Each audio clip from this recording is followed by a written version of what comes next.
Hello families, welcome back to our channel a family vlog. So ഇന്ന് നമ്മൾ വലിയൊരു adventurous ride കഴിഞ്ഞിട്ടാണ് നമ്മൾ മെറ്റേണിറ്റി ഫോട്ടോഷൂട്ട് പാർട്ടല്ല ഫോട്ടോഷൂട്ടിന് നമ്മൾ വന്ന വഴികളൊക്കെ സൂപ്പറായിരുന്നു. പക്ഷേ വീഡിയോ എടുക്കണമെന്നുണ്ടായിരുന്നു. പക്ഷേ ഈ റോളർ കോസ്റ്റർ റൈഡ് അതിൻ്റെ എല്ലാ ദൈവങ്ങളെയും മനസ്സിൽ ചേർത്തുണ്ടല്ലോ. പക്ഷേ അടിപൊളിയായിരുന്നു കേട്ടോ. അപ്പം നമ്മൾ വന്നത് എവിടെയായിരുന്നു? അടിമലത്തോറ ബീച്ചാണ്. ആഴിമല പോണ ആ റൂട്ടില് ആൾക്കാർക്ക് അറിഞ്ഞൂടാത്ത സ്ഥലമാണ്. പക്ഷെ അടിപൊളി. ഇവിടെ വന്നപ്പോഴത്തേക്ക് എല്ലാവരും മെറ്റേണിറ്റി ഫോട്ടോഷൂട്ട്. വ്യൂ ആണ്. ബീച്ച് ഉണ്ട്. ബീച്ച് അങ്ങ് അറ്റമാണ് അല്ലേ? അവിടെ പോയി എടുക്കണം. എന്റെ മെറ്റേണിറ്റി ഡ്രസ് എങ്ങനെയുണ്ട്? അടിപൊളിയല്ലേ? ഇതിനു വേണ്ടി മാത്രം എടുത്തതാണ് ഗൈസ്. പിന്നെ എന്റെ കിരീടം. വാ, നമ്മളിവിടെ എത്തിയത് ഏകദേശം 4:45. പക്ഷെ നല്ല വെയിലുണ്ടല്ലേ? മഴ വരണോ? പെട്ടെന്ന് എടുക്കാം. കുറച്ച് ഫോട്ടോസൊക്കെ നമ്മളെടുത്ത് റീൽസ് ചെയ്യണതാ. കുറച്ച് ഫോട്ടോസൊക്കെ എടുത്ത് ഇവിടെ നമ്മൾ 3 പേര് ഉള്ളതുകൊണ്ട് വീഡിയോയും ഫോട്ടോയും കൂടെ മാനേജ് ചെയ്യിച്ചിരി പാടാണ്. അതാണ് നമ്മൾ നടന്ന് ഇങ്ങനല്ലേ സമയം കിട്ടുമ്പോൾ നമ്മൾ വീഡിയോ എടുത്തോണ്ടിരിക്കുന്നത്. അടിപൊളി വ്യൂസ്, ഫോട്ടോ ഒക്കെ എടുക്കാൻ അടിപൊളി എന്ന് പറഞ്ഞാൽ അടിപൊളി അല്ലേ? അടിപൊളി ഫോട്ടോ എടുക്കുക. ഇത്രയും കിടിലായിട്ട് വരും. എനിക്ക് സാരി ഉടുത്തതിനെക്കാട്ടിൽ ഇത് എനിക്ക് കിടിലായിട്ട് ഇഷ്ടപ്പെട്ടല്ലേ? ഇത് കായല് കടൽ മീനില്ലേ വളർത്താൻ വേണ്ടി ഇവരിങ്ങനെ കെട്ടി വെച്ചിരിക്കുന്നതാണ്. മീനുണ്ട് കേട്ടോ.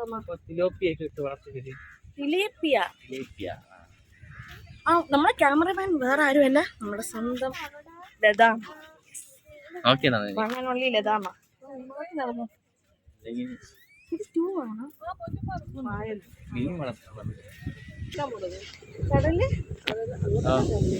കടലിറങ്ങണം. പിന്നെ ഒരു മറ്റേ നമ്മളെ 2 ഡേറ്റ് ഓഫ് ബർത്ത് വെച്ചിട്ട് വാവേര ഡേറ്റ് ഓഫ് ബർത്ത് വെച്ച് അങ്ങനത്തെ ഒരു ഫോട്ടോ എടുക്കണം. ഇവിടെ കുറെ ബിക്കിനിട്ട മാതാമ സായിപ്പുണ്ട്. അമ്മയ്ക്കൊരു മോഹം അങ്ങനെ ഇരിക്കാനല്ലേ അമ്മ. അതുകൊണ്ടാണ് അമ്മ അവരടുത്ത് തന്നെ പൊയ്ക്കൊണ്ടിരുന്നല്ലേ. നമ്മൾ ഇങ്ങോട്ടോ ഇല്ല, അമ്മ അങ്ങോട്ടാണ് പൊയ്ക്കൊണ്ടിരുന്നത്. അങ്ങനെ ഗൈസ്, നമ്മൾ ടൈമാണ്.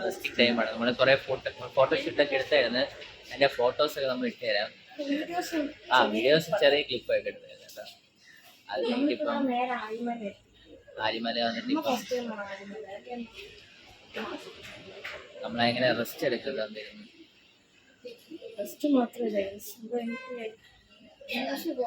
ഭയങ്കര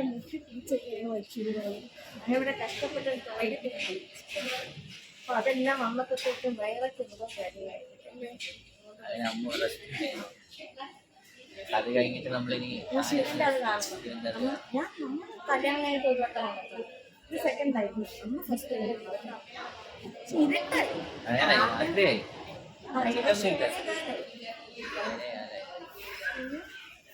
അതുകൂടെ കണ്ടിട്ട് പിന്നെ ഇനി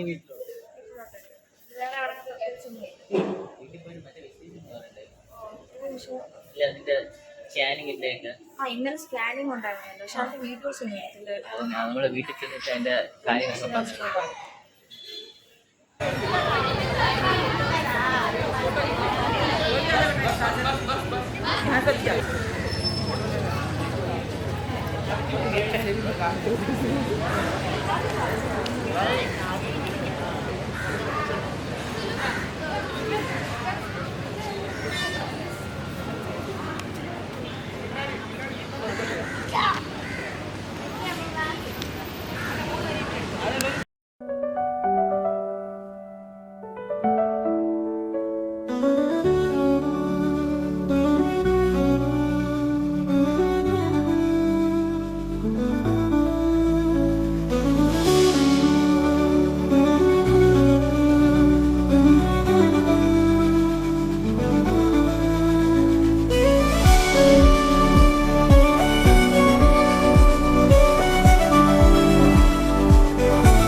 ഫാമിലി. അപ്പം നമ്മൾ മെറ്റേണിറ്റി ഷൂട്ടിൻ്റെ കണ്ടിന്യൂഷനാണ് കേട്ടോ. കണ്ടിന്യൂഷൻ എന്ന് പറഞ്ഞാൽ ആ ഡേ അല്ല, ഇത് ഇന്ന് മാർച്ച് 27 അപ്പോൾ ഇന്നാണ് എൻ്റെ പ്രഗ്നൻസിയുടെ കയ്യിൽ വെച്ചിട്ട് പ്രഗ്നൻസിയുടെ ലാസ്റ്റ് ചെക്കപ്പ് എന്ന് വേണമെങ്കിൽ പറയാം. ബേബിയുടെ ഡോപ്ലർ US സ്കാൻ അങ്ങനെ എന്തുകൊണ്ടാണ് പറയുന്നത്. അപ്പോൾ അതൊന്ന് ഇന്നാണ് എനിക്ക് തന്നിരിക്കുന്നത് മാർച്ച് 27. അപ്പോൾ നമ്മൾ മെട്രോയിൽ പോവുകയാണ്. 3:30 മണിക്കാണ് അപ്പോയിൻമെൻ്റ് അല്ല, വെയിറ്റിംഗ് പീരീഡാണ്. പക്ഷെ 3 മണിക്കോടെ എത്തണം. നമ്മളിപ്പോൾ 3:15 നമ്മളെ വീട്ടിൽ നിന്ന് തിരി ഇറങ്ങിയിട്ടില്ല. അപ്പം എല്ലാവരും റെഡി ആയിക്കൊണ്ടാണ് ഇരിക്കുന്നത്. അപ്പം അതുകൊണ്ടാണ് ഞാൻ മാത്രമേ നോക്കൂ. എല്ലാം സെറ്റായിട്ടുണ്ട്, ഫയലെല്ലാം റെഡി ആയിട്ടുണ്ട്. പിന്നെ എനിക്ക് കഴിക്കുന്ന സാലഡും ഫ്രൂട്ട്സും എല്ലാം ഞാൻ ബാഗിൽ പാക്ക് ചെയ്തിട്ടുണ്ട്. ഏട്ടൻ റെഡിയായി, ഏട്ടൻ വന്നുകൊണ്ടിരിക്കുന്നു. അമ്മ കതവ് കൂട്ടുന്നു. പിന്നെ എൻ്റെ പിള്ളേരെല്ലാവരും ഞാൻ കിട്ടിയിട്ടു. അപ്പോൾ ഇനി അവിടെ ചെന്നിട്ട് നമുക്ക് കാണാം. അങ്ങനെ ഗൈസ് ഫൈനലി നമ്മളെത്തി. ഏട്ടൻ കാര്യങ്ങളൊക്കെ ചെയ്തുകൊണ്ടിരിക്കുകയാണ്. ഇങ്ങനെ ഒരു ചിരി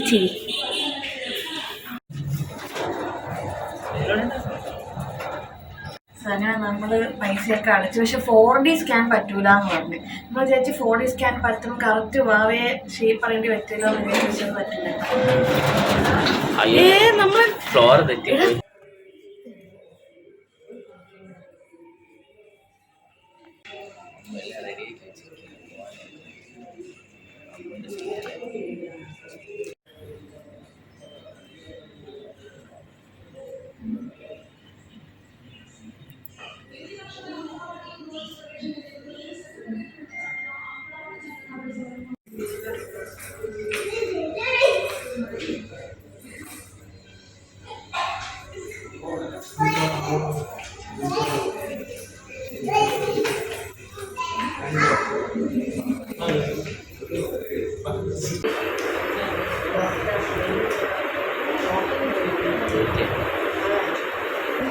എപ്പോഴാണ് നമ്മൾ പക്ഷെ കുറച്ച് നമുക്ക് ഇതേപോലത്തെ വാവ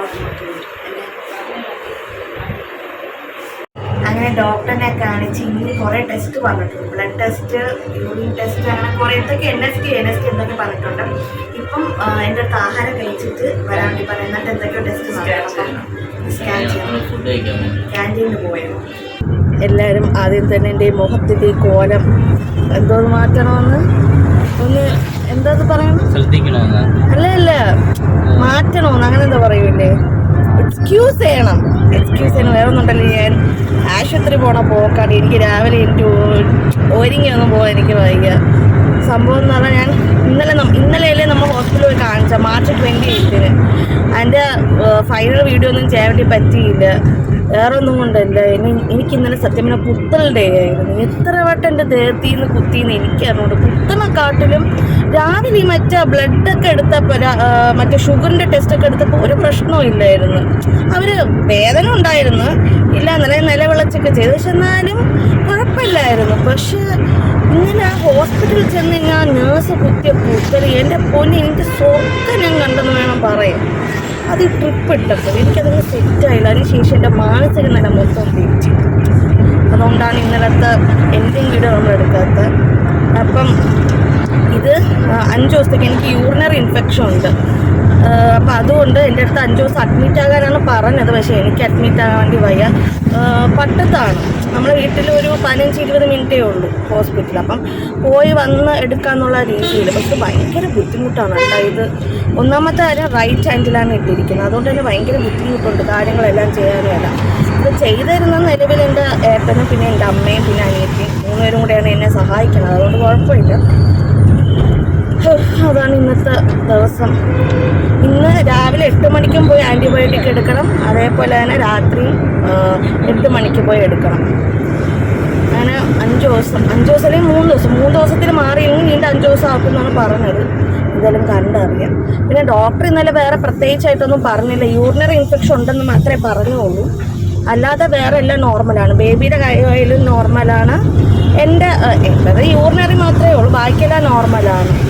അതുകൊണ്ട് തന്നെ ഡോക്ടർ പറഞ്ഞത് നമുക്ക് 38 വീക്സ് വരെ പോകുമ്പോൾ ഇതിനിടയ്ക്ക് ലേബർ പെയിനോ വെള്ളം വല്ലത് വാട്ടർ വെള്ളം ബ്രേക്ക് ചെയ്യുകയാണെങ്കിലോ മാത്രം വന്നാൽ മതി. ഇല്ലെങ്കിൽ നമുക്ക് 38 വീക്സ് വരെ പോകാം. അത് കഴിഞ്ഞിട്ട് നമുക്ക് നോക്കാം എന്നുള്ള രീതിയിലാണ് ഡോക്ടർ പറഞ്ഞത്. വേറെ പ്രത്യേകിച്ച് അങ്ങനെ ഇതായിട്ടൊന്നും പറഞ്ഞില്ല. ഇൻഷാ അല്ലാഹ് നല്ല രീതിയിൽ പോകുന്നുണ്ട്. അപ്പം ഈ ഹോസ്പിറ്റലിൽ ഞാൻ കുത്തിയിട്ട് വരാം. അയ്യോ ഇന്ന് എനിക്ക് ബ്ലഡ് കൊടുക്കും. ഏത് ബ്ലഡ് ഗ്രൂപ്പാണെന്ന് അറിയാൻ ഞാൻ എ പോസിറ്റീവ് എന്ന് പറഞ്ഞുകൊണ്ടിരുന്നു, അവർക്കില്ല. അത് നേരെ എൻ്റെ ബ്ലഡ് കുത്തിയാലേ അറിയാൻ പറ്റുള്ളൂ. അയ്യോ എനിക്ക് ആ സിസ്റ്ററാണ് എന്നെ എടുക്കണമെങ്കിൽ ഞാൻ തേങ്ങ. സത്യം പറഞ്ഞാൽ അവർ എടുക്കുന്ന സിസ്റ്റർ എടുക്കുന്ന ഒരു രീതി ശരിയല്ല കേട്ടോ. ചില സിസ്റ്റേഴ്സ് എടുക്കുന്നത് കൊള്ളാം, എന്നാലും വേദന. എനിക്ക് ഈ സിറിഞ്ച് പേടി തന്നെയാണ്. ഞാൻ എപ്പം നീഡിൽ കുത്തിയാലും ക്യാനിൽ കുത്തിയാലും കരയും, ഇല്ലാന്നില്ല. പക്ഷെ ഇതെന്ന് പറയുന്നത് ഒരു എക്സ്ട്രാ ഈ പൊന്നിച്ചപ്പുറത്ത് നമ്മൾ കണ്ണില്ല, അങ്ങനത്തെ ഒരു കുത്തലാണ് അവർ കുത്തുന്നത്. അതുകൊണ്ട് അപ്പോൾ എന്തായാലും പോയി ചെയ്തിട്ടൊക്കെ വരാം. ഒരു കാര്യം കൂടെ പറയാൻ മറന്നുപോയി. ഞാൻ മാർച്ച് 27 സ്കാനിങ് ചെയ്തല്ലോ നമ്മളെ മെട്രോ ചെന്ന്. ആ സ്കാനിങ് റിപ്പോർട്ട് വെച്ചാണ് ഡോക്ടർ പറഞ്ഞത് ഒരു കുഴപ്പവും ഇല്ല, നോർമലായിട്ടാണ് എല്ലാം പോകുന്നത്. അമ്യൂണിറ്റി ഫ്ലൂയിഡ് എല്ലാം നോർമലാണ്, ബ്ലഡ് ഫ്ലോ അവരുടെ ബ്ലഡ് ഫ്ലോ എല്ലാം കറക്റ്റായിട്ടാണ് പോകുന്നത്, എല്ലാം കറക്റ്റായിട്ടാണ് പോകുന്നത്, വേറെ ഒരു പ്രശ്നവും ഇല്ല. ആകെ എലമെൻറ്റ്സ് മാത്രമാണ് ഉള്ളത്. അതിപ്പോൾ വന്ന സ്ഥിതിക്ക് അതിന് മാറാനൊന്നും പോകുന്നില്ല എന്ന് പറഞ്ഞു. കാരണം അങ്ങനെയെന്നാണ് പറഞ്ഞത്. നമുക്ക് ലെഫ്റ്റിൽ നിന്നേ അല്ലേ അംബ്ലിക്കൽ കോഡ് വന്നത്, അതിന് മാറാനൊന്നും ചാൻസ് ഇല്ല. ബട്ട് എന്നാലും നോർമൽ ഡെലിവറിക്ക് 99% സാധ്യത ഉണ്ട് എന്നാണ് പറഞ്ഞത്. പിന്നെ 1% മാത്രമേ കുറച്ച് റിസ്ക് വരുള്ളൂ എന്നുള്ള രീതിയിലാണ് റേഡിയോളജി ഡോക്ടർ പറഞ്ഞത്, എൻ്റെ ഡോക്ടറല്ല. 1% റിസ്ക് എടുക്കുമെന്ന് ഡൗട്ടാണെന്ന് പറഞ്ഞു. 1% എൻ്റെ ഡോക്ടർ റിസ്ക് എടുക്കുമെന്ന് എനിക്കറിയാം. ഡോക്ടറിനെ റേഡിയോളജി ഡോക്ടർ അറിഞ്ഞൂടാന്ന് പറഞ്ഞു അല്ലേ. പിന്നെ എൻ്റെ റേഡിയോളജി ഡോക്ടർ ഞാൻ 37 വീക്കിനകത്തൊക്കെ പ്രസവിക്കുമെന്ന് പറഞ്ഞു. പക്ഷെ എൻ്റെ ഡോക്ടർ അങ്ങനെ പറഞ്ഞില്ല, 38 വരെ പോകുമെന്ന് പറഞ്ഞു. 38 കഴിഞ്ഞും പോകുമെന്ന് പറഞ്ഞു. പിന്നെ അത് സാധാരണ എല്ലാവരും കോമൺ ആയിട്ട് ഒരു 38 വീക്സിലല്ലേ പ്രസവിക്കുന്നത്. അത് കഴിഞ്ഞിട്ട് ഈ മെഡിസിനൊക്കെ ഇൻഡ്യൂസ് ചെയ്തിട്ട് ലേബർ പെയിൻ വരുത്തുന്നത്. 38 വീക്സ് വരെ പോട്ടെ, വേറെ പ്രശ്നമൊന്നും ഇല്ലാത്തത് അങ്ങനെ പോട്ടെ എന്ന് പറഞ്ഞു. വേറെന്തോന്ന് പറഞ്ഞേ? പിന്നെ ഇനി നമ്മൾ ക്ലിനിക്കിലല്ല കേട്ടോ കാണിക്കുന്നത്. ഇനി എല്ലാ ആഴ്ചയും നമ്മൾ ഹോസ്പിറ്റലായിട്ട് കാണിക്കുന്നത്. നേരത്തെ ക്ലിനിക്കിലാണ് കാണിച്ചുകൊണ്ടിരുന്നത്, ഇപ്പം എല്ലാ ആഴ്ചയും ഹോസ്പിറ്റലായിട്ട് ഒരാഴ്ച.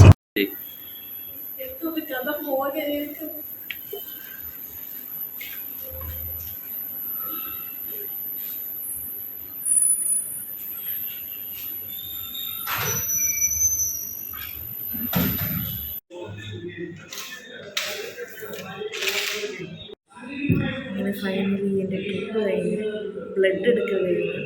പക്ഷെ ഇന്ന് ബ്ലഡ് എടുത്ത വേദന പൊതുവെ വേദന വരും എനിക്ക്. പക്ഷെ ഇന്നലത്തെ മറ്റേ സ്വർഗവാദ വേദന ഇല്ലായിരുന്നു.